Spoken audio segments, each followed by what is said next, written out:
Friends, welcome to my channel Radhe Radhe.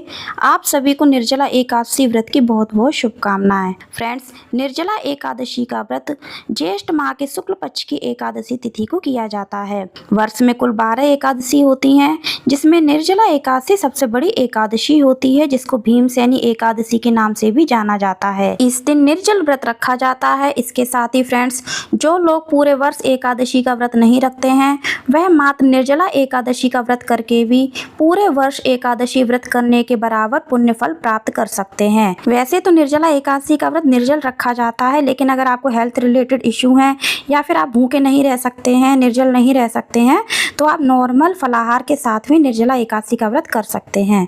तो चलिए friends, पूजा start करते हैं। पूजा करने के लिए हमने चौकी लगा ली है। चौकी पर हमने पीला वस्त्र बिछाया है।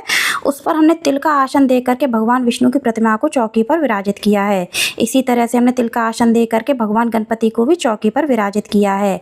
अगर आपके घर में लड्डू गोपाल जी हैं, तो आप आज के दिन लड्डू गोपाल जी को भी चौकी पर विराजित करें, उनका इसी तरह से पूजन करें। अब फ्रेंड्स, निर्जला एकादशी के दिन दान का विशेष महत्व माना जाता है। तो आज के दिन आप जितना अधिक से अधिक दान करेंगे, उसका आपको अनंत गुना फल प्राप्त होगा।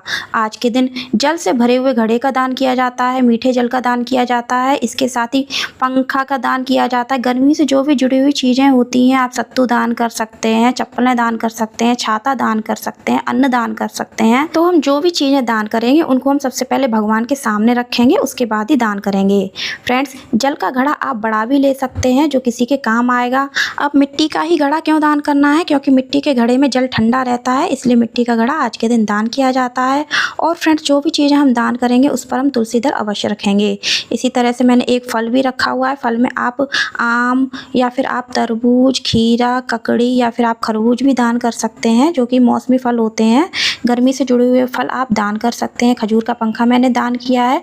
अगर आपको खजूर का पंखा नहीं मिलता, तो आपको मार्केट में जो भी हैंडमेड पंखा मिल जाता है, आप उसको आज के दिन दान कर सकते हैं। अब फ्रेंड्स, हम पूजन करेंगे, तो पूजन करने से पहले हमने गंगा जल का छींटा दे करके सभी का शुद्धिकरण कर लिया है। उसके बाद हम भगवान के सामने शुद्ध देसी घी का दीपक प्रज्वलित करेंगे। सबसे पहले हम भगवान गणपति का रोली से पूजन करेंगे, उनको हम तिल अर्पित करेंगे।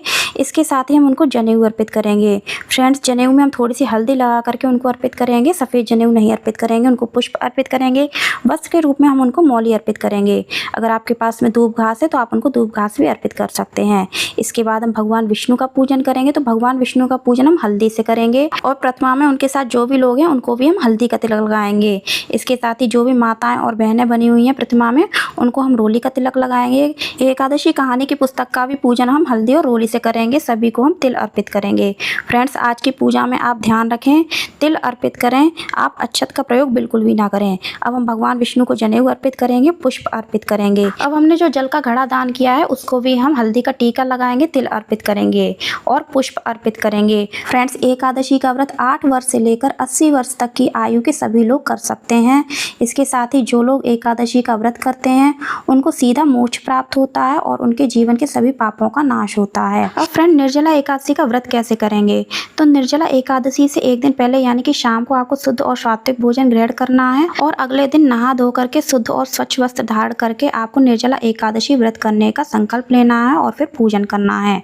पूरे दिन आपको निर्जल व्रत रखना है और अगले दिन द्वादशी को आपको इसका पाठ करना है। फ्रेंड्स, इस तरह से हमने सभी भगवान को धूप दिखाई है, उनको हम भोग लगाएंगे। भोग में आपको उनका अन्न का भोग नहीं लगाना है, आप फलों का भोग लगा सकते हैं, दूध से बनी हुई मिठाई का भोग लगा सकते हैं। जो भी भोग लगाएं, आप उसमें तुलसी दल अवश्य रखें। फ्रेंड्स, गणेश जी को आपको अलग से भोग रखना है, जिसमें तुलसी दल ना हो, तो मैंने उनको अलग से भोग लगाया हुआ है। आप इस बात का ध्यान रखें। और फ्रेंड्स, चूंकि निर्जला एकादशी के दिन मीठे जल का दान किया जाता है, तो मैंने 1 कटोरी चीनी अलग से दान के लिए रखी हुई है। आप चाहें तो जल में भी चीनी डाल सकते हैं, लेकिन जल में अगर हम चीनी डालेंगे तो जल का घड़ा खराब हो जाएगा, इसलिए मैंने अलग से पात्र में चीनी दान की है। आप अपने अनुसार जितनी मात्रा में चाहें चीनी दान कर सकते हैं। इसके बाद फ्रेंड्स, मैंने माता लक्ष्मी के लिए कुछ सुहाग की सामग्री भी निकाली हुई है। अब हम हाथ में थोड़े से तिल और पुष्प लेकर के निर्जला एकादशी व्रत की कहानी पढ़ेंगे। आप यह कहानी सुन भी सकते हैं। फ्रेंड्स, निर्जला एकादशी व्रत में निर्जला एकादशी व्रत की कहानी जरूर सुननी चाहिए, या फिर कोई भी एकादशी हो, हमें एकादशी व्रत की कहानी जरूर सुननी चाहिए या फिर पढ़नी चाहिए, तभी हमें एकादशी व्रत का पूरा फल प्राप्त होता है। कहानी पूरी हो जाने के बाद हमारे हाथ में जो तिल और पुष्प होते हैं, उनको हम भगवान के चरणों में समर्पित कर देंगे। भगवान के लिए हम कुछ दक्षिणा अर्पित करेंगे। दक्षिणा अर्पित करने से पूजा में जो भी कमी रह जाती है उसकी पूर्ति होती है। इसके बाद हम आरती करेंगे। तो सबसे पहले हम भगवान गणपति की आरती करेंगे, उसके बाद हम भगवान विष्णु की आरती करेंगे, माता लक्ष्मी की आरती करेंगे। आप चाहें तो भगवान भोलेनाथ की और माता पार्वती की भी आरती कर सकते हैं। इस प्रकार से आरती हो जाने के बाद हम आरती के चारों ओर जल घुमाएंगे। उसके बाद हम सभी भगवान के चरण स्पर्श करेंगे। पूजा में हमसे जो भी भूल चूक हुई हो, जो भी कमी रह गई हो, उसके लिए हम क्षमा याचना करेंगे।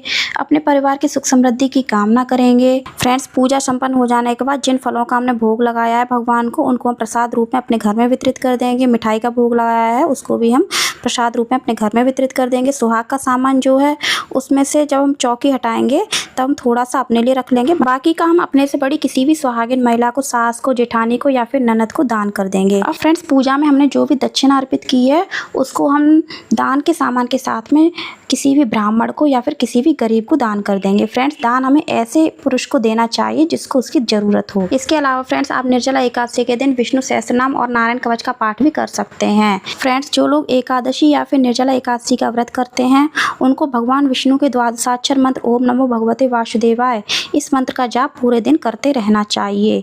इसके साथ ही फ्रेंड्स, अब मैं आपको बता रही हूँ कि दान कैसे करना है। तो आपने जो भी दान सामग्री निकाली है, जैसे पंखा, घड़ा, चीनी या फिर कोई भी फल आपने दान के लिए निकाला है, उसके लिए हम साड़ी या फिर चुनरी का छोर हाथ में लेंगे और थोड़ा सा जल लेंगे और दान सामग्री के ऊपर से 2 बार घुमा देंगे। इस प्रकार से हमें आज के दिन दान करना है।